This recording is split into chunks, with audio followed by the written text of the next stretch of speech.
जुड़ेंगी।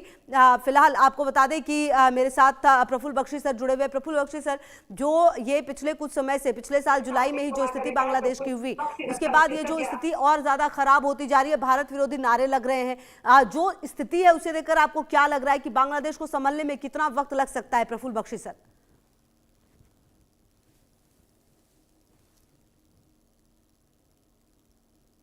Hello hello sir, आपको आवाज आ रही है मेरी? आ रही है आवाज जी। खुशबू? सर, मेरा पहला सवाल आप ही से था कि जिस तरह से बांग्लादेश में अल्पसंख्यकों पर अत्याचार हो रहे हैं, जिस तरह से वहां भारत विरोधी नारे लग रहे हैं, जिस तरह की स्थिति एक बार फिर से यहाँ पर खड़ी हुई है, आखिरकार ये स्थिति सुधरेगी कब और भारत विरोधी नारे क्यों लग रहे हैं इतना ज्यादा यहाँ पर? खुशबू जी, जिसको कहते हैं it is written on the walls, ये आकाश में लिखा हुआ है, इसमें हमें हैरानगी बिल्कुल नहीं होनी चाहिए। एंटी इस्लाम एंड हिंदूइज्म के बीच में दरार पड़ी हुई है, इस दरार का ये फायदा उठा रहे हैं। एंटी हिंदू जो स्टैंड लिया है बांग्लादेश ने, उसी के सहारे पाकिस्तान इंटरफियर कर रहा है आईएसआई की, और जितना ज्यादा आगजनी हिंदुओं पे हो रही है उसको भी सपोर्ट कर रहा है, और उसको बाकी वर्ल्ड बॉडीज के Islamic supporting world body, radical Islamic supporting body है, मैं करेक्ट कर रहा हूं, वो इनको आग में तेल जो भोंकने का काम कर रहे हैं। तो इस समय जो आप देख रहे हैं और भारत को क्या करना चाहिए, ये बात हमें अब को सोचनी पड़ेगी। हम एडहॉक कभी रिप्लाई नहीं कर सकते इसका, क्योंकि ये इतना सीरियस मुद्दा है। ये हमारी डॉक्ट्रिन में लिखा होना चाहिए कि क्या भारत अगर नेबरिंग कंट्रीज में हिंदुओं के अत्याचार हो रहा है, क्या ऑफिशियल स्टैंड ले सकता है या नहीं ले सकता? अगर नहीं ले सकता तो चाणक्य नीति अप्लाई करी जाएगी। क्वेश्चन ये है, इसका संभव है, हम काम कर सकते हैं, पर हमें ये देखना पड़ेगा whether it suits our foreign policy, क्या हमारी पॉलिसी के तहत होगा या नहीं होगा। आप समझते हैं कि अगर ये इजराइल पे छोड़ दिया जाए तो वो नहीं कर सकते? क्या चाइना पे छोड़ दिया जाए तो ये नहीं कर सकते अगर भारत की जगह इजराइल या चाइना होता? क्योंकि हमारी पॉलिसी पे हनन पड़ेगा, हमारी छवि पे हनन पड़ेगा, इसलिए हमारे हाथ बंधे हुए हैं। तो ये प्रॉब्लम हमारी अपनी है, हमको देखना होगा हम किस हद तक जा सकते हैं अपने लोगों को बचाने के लिए। पर आपको कहना पड़ेगा कि वहां के हिंदू हमारे हैं, ये कैसे कह सकते हो आप? वो हिंदू उस कंट्री के हैं, लाइक नेपाल में हिंदू हैं, कल नेपाल में भी अत्याचार हो सकता है। हमारे को इस बात को सुलझाने के लिए चिंतन करना पड़ेगा, अपनी पॉलिसी बदलनी पड़ेगी, पर हो सकता है, मैं बता रहा हूं, एक कोई लीडर आएगा वो कर सकता है, ऐसी बात नहीं है। 1971 में हमने भी प्रॉब्लम को सुलझाया था, इस प्रॉब्लम को भी सुलझाया जा सकता है। पर इसके लिए हमको सोच के और प्लान चेंज करने पड़ेंगे अपने, एकदम से 2 मिनट में आंसर नहीं इसका दिया जा।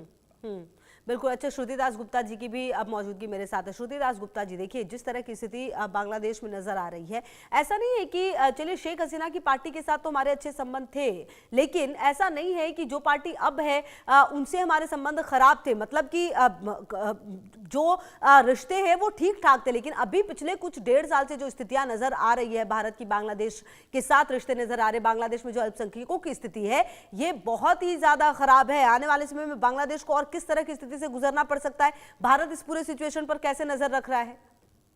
देखिए, हमारे पास ना 3 चीजें इस बारे में बोलने के लिए। पहली चीज ये कि हमने अपना चिकन नेक को आयरन कॉरिडोर बना दिया। हमारे डिफेंस एक्सपर्ट आपको बता पाएंगे अच्छे से कि किस तरह से हमने बहुत मल्टी प्रोंग लेवल लेके हमने अलग अलग जगहों पे यूनिट्स तैनात कर दी हैं, अलग अलग तरीके से हमने अपने आप को फोर्टिफाई कर लिया है। बॉर्डर्स हमारे फोर्टिफाइड है, अबाउट 3600 से ऊपर का हमारा बॉर्डर्स जो है हमने क्लोज कर लिया। अच्छा, कुछ 400 किलोमीटर या 450 किलोमीटर का हमारा एक स्ट्रेच है जो हम नहीं कर पाए अभी तक, पर वो हो जाएगा, वो बात की बात है। बीएसएफ और बीजीएस या BGF, I am not sure उनकी फोर्स को क्या कहा जाता है, बट जो इन दोनों के बीच में जो हैं जो भी डिस्कशंस है वो बार बार होते रहते हैं। भी दिसंबर में भी हुए हैं, हमारे हाई लेवल मीटिंग्स करी हैं हमारी मिलिट्री ने उन लोगों के साथ, दिसंबर 14-15 के अंदर ही जाके करी हैं। तो ऐसा नहीं है कि हमारे मिलिट्री ताल्लुकात खराब है, हमने मार्च 2025 के अंदर उनके साथ नेवल एक्सरसाइज करी है। तो ये भी हमारे ताल्लुकात अच्छे, तो डिफेंस तरीके से वी आर सॉर्टेड। हमारे पास उनसे डरने का या घबराने का कोई कारण नहीं है। हमने अपने आप को तैयार रखा है क्योंकि हमें पता है कि ऐसी बहुत सारी ताकतें हैं जो इस वक्त बांग्लादेश को यूज करके इंडिया पे टारगेट कर रहे हैं। ठीक है, तो हमें ये आइडिया क्लियर है। इकोनॉमिकली अगर हम देखें तो हमने उनके साथ जितना हमारा ट्रेड हसीना गवर्नमेंट के साथ था उतना ही रखा है, हमारी ट्रेड में कोई ड्रॉप नहीं हुआ है। हाँ, हमने उनके ऊपर रिस्ट्रिक्शंस डाल दी हैं क्योंकि वो लोग जो है सिक्योरिटी हमारी उनके साथ इतनी अच्छी नहीं है। 42% उनके साथ जो हमारा ट्रेड है उसके ऊपर हमने बैरियर्स डाले हैं। स्पेसिफिकली जो रेडीमेड गारमेंट और राइस वगैरह है इसको लेकर हमने बैरियर्स डाले हैं। इसका असर डायरेक्टली बांग्लादेश की इकोनॉमी पे होता है। तीसरा, हमने उनके साथ जो इकोनॉमिकली किया है, हमने उनको हम जो एक सेक्टर उनके लिए छोड़ दिया करते थे, गारमेंट्स, रेडीमेड टेक्सटाइल और गारमेंट्स वाला, वो सेक्टर हमने उनके लिए अब नहीं छोड़ा हुआ है।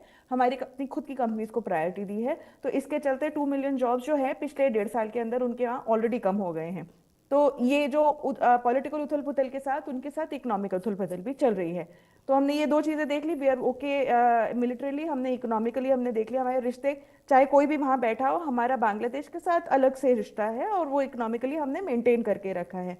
और अगर अब हम देखें वहाँ हिंदुओं के तौर पे, तो हम बार बार उनको ये एड्रेस करते रहते हैं कि भाई आप माइनॉरिटीज के साथ खराब कर रहे हैं। लेकिन इसका अगर मैं थोड़ा सा फ्लिप करके देखूं कि अगर कल को कोई भी इंसिडेंट इंडिया में होता है और बोला जाता है कि देखो ये माइनॉरिटी के साथ सही नहीं हो रहा है, तो क्या हम बांग्लादेश या पाकिस्तान का एक्शन या पॉइंट ऑफ व्यू उनके मुस्लिम्स को लेके एक्सेप्ट करेंगे? या यूएसए कल को बोलने लगे कि क्रिश्चियंस के ऊपर ऐसा क्यों बोल रहे हैं आप, तो क्या हम एक्सेप्ट करेंगे? जहाँ इलीगल कन्वर्जन्स चल रहे हैं, जहाँ आपके इलीगल मदरसे गिराए जा रहे हैं या इंक्रोचमेंट हटाई जा रही है माइनॉरिटी इंस्टीट्यूट से, तो उस समय अगर ये लोग आके खड़े होंगे तो क्या हम उनकी ये दखलंदाजी बर्दाश्त करेंगे? नहीं करेंगे। तो इसी तरह से वो लोग भी हमारी दखलंदाजी डायरेक्टली बर्दाश्त नहीं करेंगे।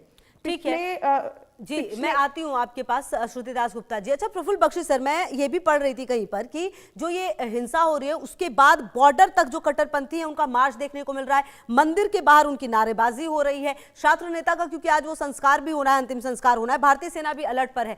कुल मिलाकर जो सर ये बांग्लादेश है, क्या इसने ये मान लिया है फिलहाल के सर्कमस्टांसेस में कि भारत उसका सबसे बड़ा दुश्मन है? खुशबू जी, ये तो क्या पूछने की बात ही नहीं है। बांग्लादेश हैज क्रिएटेड, वो हमारे से बिजनेस का फायदा भी उठाएगा, हमारे बड़प्पन का भी फायदा उठाएगा और अपना पूरा का हेट्रेड भी जाहिर करेगा। इसमें दो राय नहीं है। ये तो बांग्लादेश की बदकिस्मती है कि मिलिटरीली हमसे स्ट्रांग नहीं है, नहीं तो अब तक उसको हमारे वेर को टेक ओवर कर लिया होता। अगर उसके पास फौज होती, अगर उसकी हमारी फौज हमारी उसकी होती और उसकी फौज हमारी होती, तो आज हिंदुस्तान बांग्लादेश बन गया होता।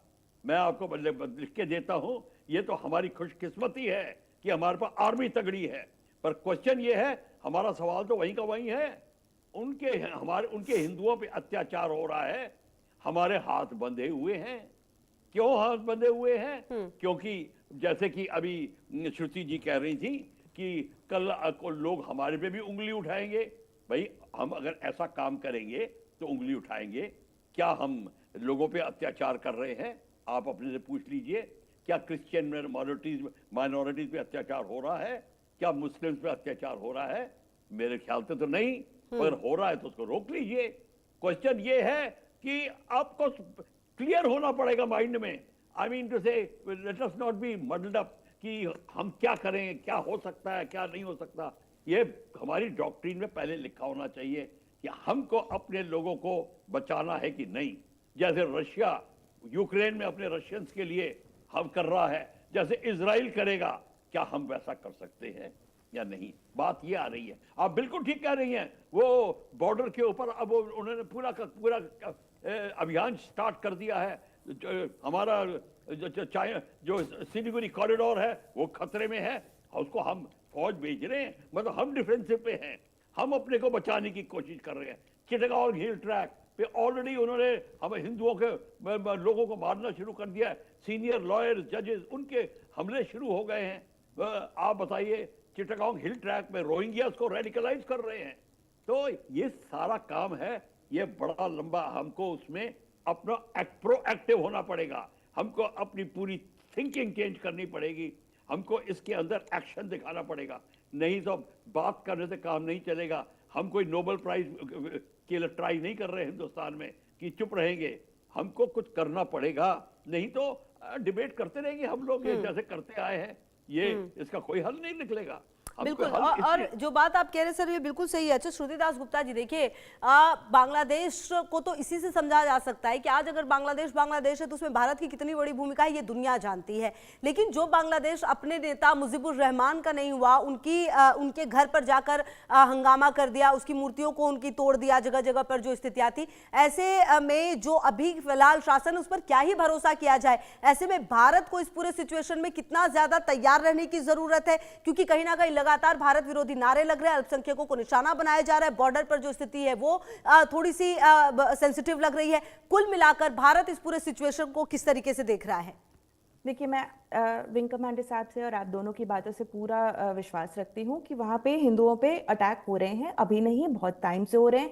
पर अनफॉर्चुनेटली ये अटैक सिर्फ यूनुस गवर्नमेंट के अंदर नहीं हो रहे हैं, ये हसीना गवर्नमेंट के अंदर भी होते थे। वहाँ पे दुर्गा पूजा पे अटैक हुआ करते थे, वहाँ पे लोगों के बुरे हाल हुआ करते थे, लोगों को कन्वर्ट किया जाता था। अगर आप सोशल मीडिया में जाएंगे, जो वीडियोज देखे जाएंगे आपको हसीना के टाइम के, कि भाई चाकू की नोक पे लोगों को कन्वर्ट किया जा रहा है, ये उस समय भी था, क्योंकि एक कट्टरपंथी सेक्ट जो है वो हमेशा से बांग्लादेश की आइडेंटिटी का हिस्सा था।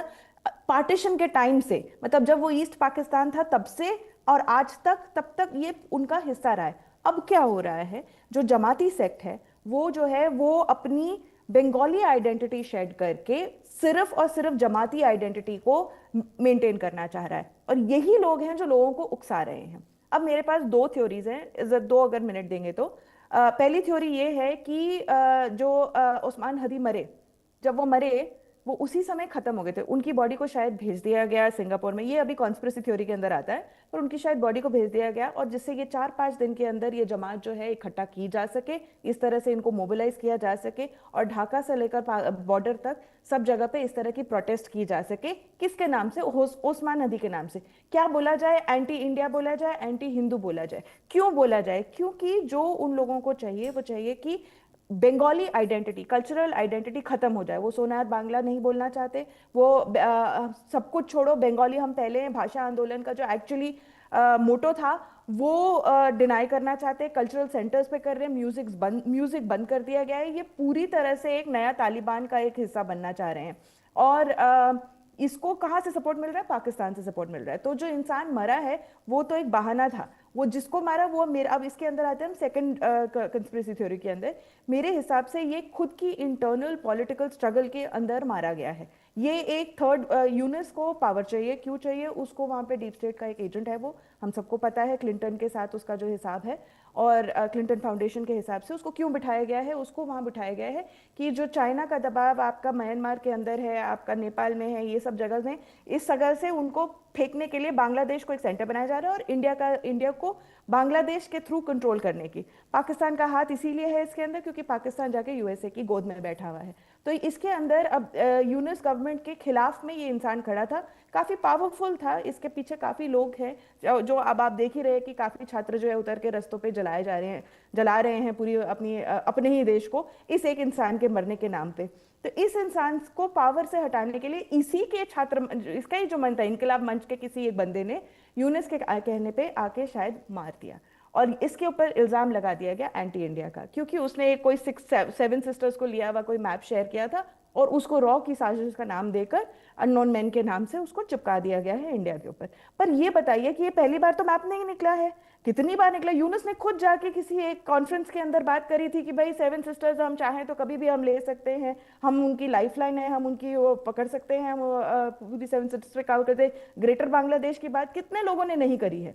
तो अगर इतने लोग नहीं मरे तो इसको क्यों मारा जाएगा? तो इसके अंदर जो कॉन्स्पिरेसी एंगल है वो ज्यादा स्ट्रांग नजर आ रहा है। इस डेथ को यूज किया गया है जिससे एंटी इंडिया एंगल आगे जा सके, अराजकता फैल सके, आने वाले इलेक्शंस ना हो। आप आज के यूएन की स्टेटमेंट देखिए, यूएन वो कह रहे हैं कि भाई काम रहिए, संतोष रखिए, इतना मत करिए, जी। एक शब्द नहीं निकला है हिंदुओं के लिए, एक शब्द नहीं निकला कि आवामी कुल मिलाकर लीडर से श्रुति दास 500 गुप्ता लोगों जी को जो जो बात अरेस्ट आप किया कह रही हैं, उसको ऐसा है लेके। लगता है कि यहाँ पर सिलेक्टिव जो है वो चीजें चलती हैं। और प्रफुल्ल बख्शी सर, कुछ दिन पहले हम बात भी कर रहे थे, बांग्लादेश में जो हो रहा है वो भी तो किसी से छुपा नहीं है, लेकिन हर देश अपनी सहूलियत के हिसाब से जवाब देना पसंद करता है। अब यहाँ पर अल्पसंख्यकों पर इस तरह की स्थिति हो रही है तो कोई सवाल नहीं उठाता, लेकिन यही बात किसी और देश के लिए होती तो कुछ और रिएक्शन होता है। कुल मिलाकर सर, बांग्लादेश आपको किस तरफ जाता हुआ नजर आ रहा है फिलहाल? और अगर दुनिया में जो अगर हम देखें बांग्लादेश की स्थिति, तो वो आपको कहां पर नजर आ रही है फिलहाल?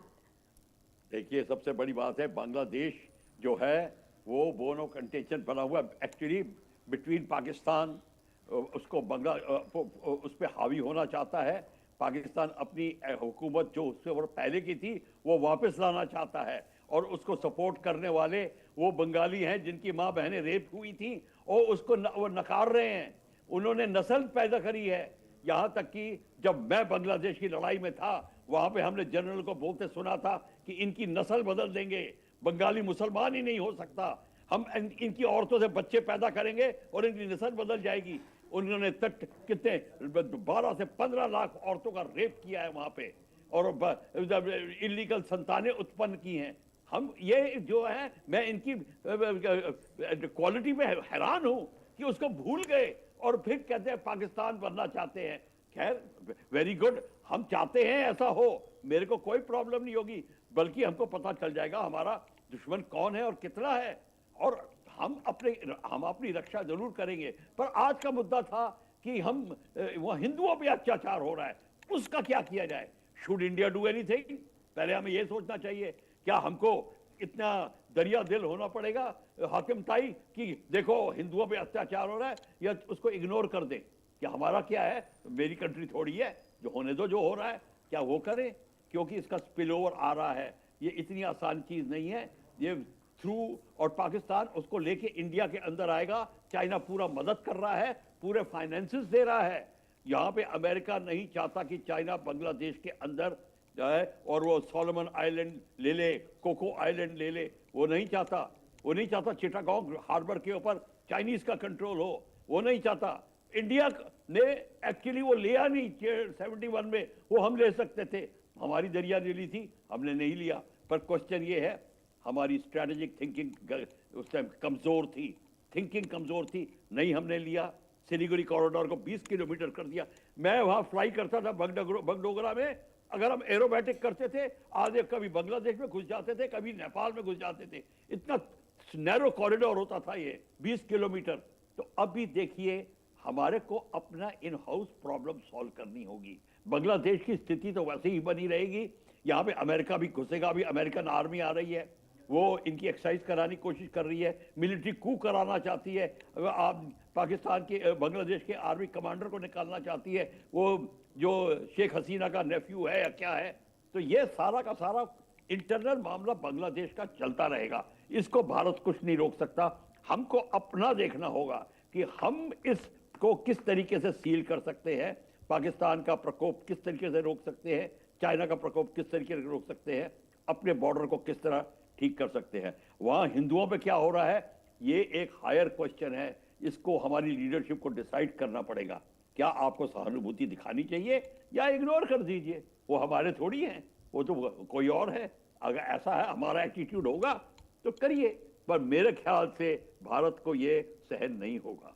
मैं पूरा विश्वास से कह रहा हूं, हम कुछ ना कुछ स्टेप्स उठाएंगे इसको दूर करने के लिए। अब वो चिंतन कर रहा है कि स्टेप्स किस तरीके से उठाया जाए, वो अब देखना पड़ेगा। खुशबू, बिल्कुल। और श्रुति दास गुप्ता जी, क्योंकि ये जो बांग्लादेश की स्थिति है और बांग्लादेश की जो स्थितियां पिछले कुछ समय में अगर बदली हैं, अगर आप अन्य देशों के साथ बात करें, भारत के साथ या फिर खास करके पाकिस्तान के साथ, जिस तरह से जो उसकी सिचुएशन चेंज हुई है, क्या लगता है आपको कि ये जो कुछ भी बांग्लादेश में हो रहा है उसे पाकिस्तान किस तरीके से देख रहा होगा? क्योंकि कहीं ना कहीं अल्पसंख्यकों पर जिस तरह की स्थिति बांग्लादेश में है, वैसी स्थिति पाकिस्तान में भी है। पाकिस्तान भी इससे अलग तो है नहीं।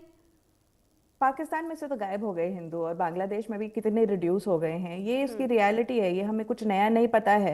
ये हमें पता है, ये अभी से हो रहा है, बीएनपी के अंदर होता है, अवामी लीग के अंदर होता है, और अब यूनुस के नीचे हो रहा है। क्योंकि ये यूनुस नहीं करवा रहा है, ये जमाती हैं, ये करवाते हैं, और ये कोई भी ऊपर आका बैठा हो ये तब करवाते हैं।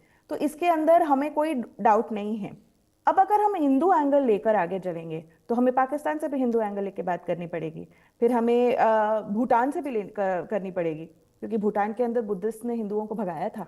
तो ये चीज भी हमें ध्यान रख के बात करनी पड़ेगी कि हम किस तरह से इस बात को आगे लेंगे।